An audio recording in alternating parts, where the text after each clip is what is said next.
كرمت تشيلي مرة أخيرة الشاعر الحائز جائزة نوبل للآداب بابلو نيرودا الذي نبش رفاته في العام 2013 لمعرفة إن كان تعرض للقتل في عهد الدكتاتور أوغوستو بينوشيه قبل موارته في الثرى مجددا.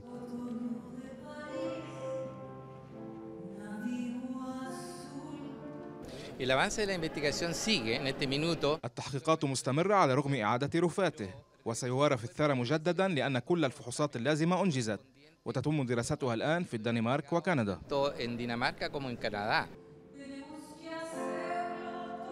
وبعد 43 عاما لا تزال وفاة نيرودا تثير التساؤلات، فشهادة الوفاة الصادرة عن الحكم العسكري في تلك المدة تفيد أن الشاعر توفي جراء إصابته بسرطان البروستات بعد أيام على الانقلاب الذي شهدته البلاد العام 1973. إلا أن سائقه آنذاك مانويل أرايا يؤكد أن الشاعر والناشط في الحزب الشيوعي قضى جراء حقنة أعطيت له عشية سفره إلى المكسيك، إلى حيث كان ينوي الانتقال لقيادة المعارضة لنظام الجنرال بينوشيه.